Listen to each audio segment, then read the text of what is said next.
আসসালামু আলাইকুম সবাইকে। আশা করি আল্লাহর রহমতে সবাই ভালো আছেন।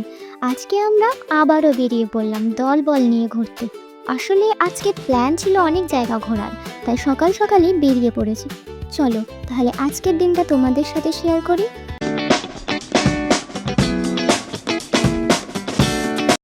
এই মুহূর্তে আমরা এখন রাস্তায়, এদিক ওদিক সবুজ আর খোলা আকাশ, যাত্রাটাই যেন একটা ছোট্ট ভ্রমণ। রাস্তার এই সময়গুলো ব্লগের সবচেয়ে সুন্দর মুহূর্তগুলোর মধ্যে একটা। প্রথমে আমরা গেলাম কাঠগোলা বাগানে। এখানকার প্রকৃতি এত সুন্দর যে সত্যি বলতে মনটা ভরে গেল। রাজাদের সময়কার নানা জিনিসপত্র, চারপাশের সবুজ পরিবেশ, সব মিলিয়ে জায়গাটা খুবই শান্ত। আর এইদিকে দেখো, তিন ভাই একসাথে কি সুন্দর করে হাত ধরে হাঁটছে, তাই না? এমন ছোট্ট ছোট্ট মুহূর্তগুলোই তো ব্লগটাকে আলাদাই করে তোলে। এখানে ছোট্ট একটা চিড়িয়াখানার মতো জায়গা আছে, যেখানে নানা রকম পাখি আর মাছ দেখা যায়। জায়গাটায় ঢুকতেই মনে হলো যেন একটা ছোট্ট চিড়িয়াখানায় চলে এসেছি। একদিকে নানান পাখি আর অন্যদিকে পানির ভেতরে মাছের নড়াচড়া। সব মিলিয়ে পরিবেশটা এতটাই শান্ত যে চোখ সরাতে ইচ্ছে করছিল না। তোমরা নিজেরাই দেখো কত সুন্দর সুন্দর মাছ আর পাখি।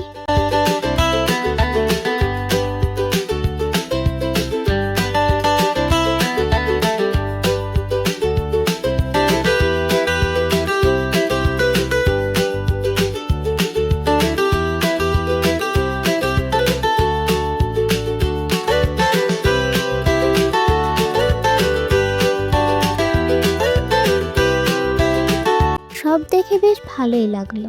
এক্সিস্ট গেট দিয়ে বেরানোর সময় আমরা দেখলাম অনেকগুলি রাজহাঁস, যা দেখতে ভীষণ সুন্দর লাগছিল।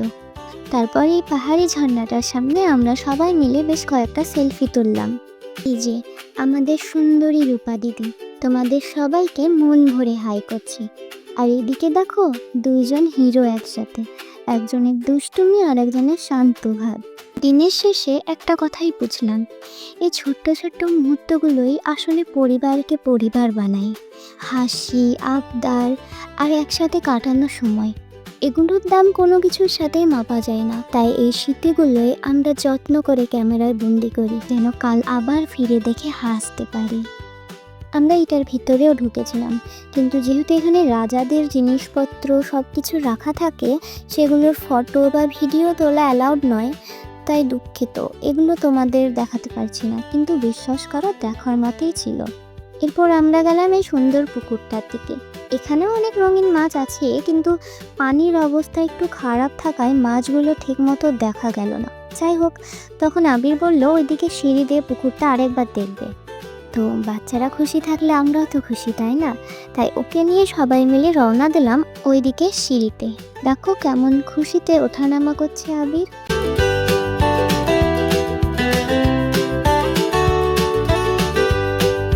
সেখান থেকে বেরিয়ে গেলাম নতুন গ্রাম ওয়াটার পার্কে।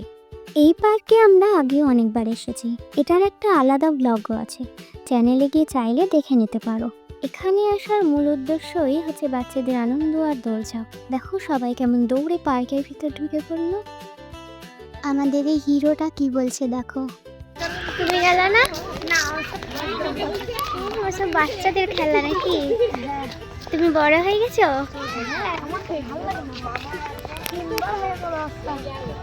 কতবার হলো? বাহ।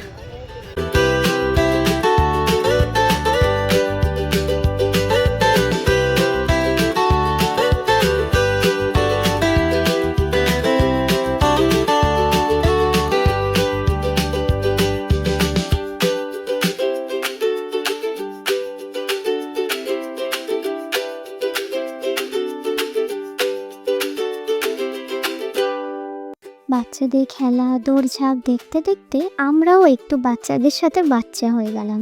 দোলনায় সবাই মিলে দুললাম, অনেক মজা করলাম। তারপর ধীরে ধীরে সন্ধ্যা নেমে এলো। সন্ধ্যাবেলায় ওয়াটার পার্কের ভেতরে লাইটিংটা ভীষণ সুন্দর লাগে। সেই দৃশ্যগুলো তোমাদের জন্য ভিডিও করলাম।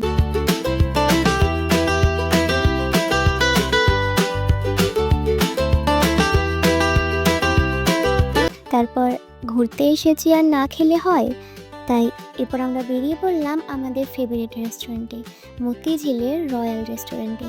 এখানকার খাবার আমাদের খুবই পছন্দের, খুব যত্ন করে বানানো হয়। তোমরাও চাইলে একবার আসতে পারো। এখানে আবির একটা পিৎজা খেলো, যেটার ভিডিও করা হয়নি। এরপর আমরা সবাই মোগলাই খেলাম আর খাওয়া দাওয়া শেষ করে বাড়ির দিকে রওনা দিলাম।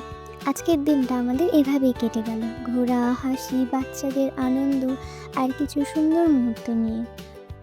এই ছোট্ট ছোট্ট মুহূর্তগুলো তোমাদের কেমন লাগলো তা কমেন্টে জানিও অবশ্যই। আবার দেখা হবে নতুন কোনো ব্লগ নিয়ে। ততদিন সবাই ভালো থেকো। আল্লাহ হাফেজ।